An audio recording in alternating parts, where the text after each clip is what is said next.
നമുക്കെല്ലാവർക്കും ഓരോരോ ശീലങ്ങളുണ്ടല്ലേ. അത് ചീത്ത ശീലമാവാം, നല്ല ശീലമാവാം. അവയിൽ ഏതാണ് നിലനിർത്തിക്കൊണ്ടുപോകാൻ ഏറ്റവും ഈസി ആയിട്ടുള്ളത്? സംശയിക്കേണ്ട, ചീത്ത ശീലം തന്നെ. നല്ല ശീലങ്ങൾ വെച്ചിട്ട് നമ്മൾ വ്യായാമം ചെയ്യുക, പാചകം ചെയ്യുക, അല്ലെങ്കിൽ ധ്യാനിക്കുക, ഇതുപോലുള്ള കാര്യങ്ങളൊക്കെ ചെയ്യുമ്പോഴും കണ്ടിന്യൂറ്റി വലിയൊരു പ്രശ്നമാണ്. അത് പല വഴിയിൽ വെച്ച് മുറിഞ്ഞു പോകാറുണ്ട്. പക്ഷേ ചീത്ത ശീലമാണെങ്കിലോ, നമ്മൾ പുറത്തുനിന്നുള്ള ഫുഡ് കഴിക്കുക, ഫാസ്റ്റ് ഫുഡ്, അതുപോലെ തന്നെ മദ്യപാനം, പുകവലി, TV അമിത നേരമായിട്ട് കണ്ടുകൊണ്ടിരിക്കുക, നമ്മുടെ ജോലികൾ എന്തെങ്കിലും ഉണ്ടെങ്കിൽ നാളത്തേന് മാറ്റി വെക്കുക, ഇവയൊക്കെ ചീത്ത ശീലങ്ങളാണ്. ഇതൊക്കെ കണ്ടിന്യൂ ചെയ്തു പോകാൻ നമുക്ക് വളരെ താല്പര്യമാണ്.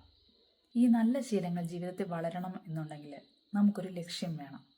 ഉദാഹരണത്തിന് നമ്മുടെ വെയിറ്റ് കുറയ്ക്കുക, നല്ലവണ്ണം പഠിക്കാൻ കഴിയുക, നല്ലൊരു ജോലി നേടുക, ഇതൊക്കെ ലക്ഷ്യങ്ങളാണ്. പക്ഷെ ആ ഒരു ലക്ഷ്യത്തിലേക്ക് എത്താൻ വേണ്ടിയിട്ട് മെതേഡുകൾ അത്യാവശ്യമാണ്. നമ്മൾ അതിലേക്ക് എത്താൻ വേണ്ടിയിട്ട് എന്തൊക്കെ കാര്യങ്ങൾ ചെയ്താലാണ് അതിലേക്ക് എത്തുക എന്നുള്ളത് നമ്മൾ ശ്രദ്ധിച്ച് അതിൽ കോൺസെൻട്രേറ്റ് ചെയ്യുക എന്നുണ്ടെങ്കിൽ നമുക്ക് ആ ഒരു ലക്ഷ്യത്തിലേക്ക് എത്താൻ സാധിക്കും. നമ്മൾ കോൺസെൻട്രേറ്റ് ചെയ്യേണ്ടത് നമ്മുടെ വണ്ണം കുറയ്ക്കുക എന്നതിലല്ല.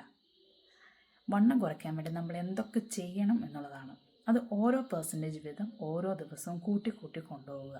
നമുക്കധികം ബേർഡൻ തരാത്ത രീതിയിൽ ആ ഒരു ശീലം കണ്ടിന്യൂ ചെയ്ത് പോകുക എന്നുണ്ടെങ്കിൽ നമുക്ക് നല്ല രീതിയിൽ നമുക്ക് ലക്ഷ്യത്തിലെത്താൻ സാധിക്കും.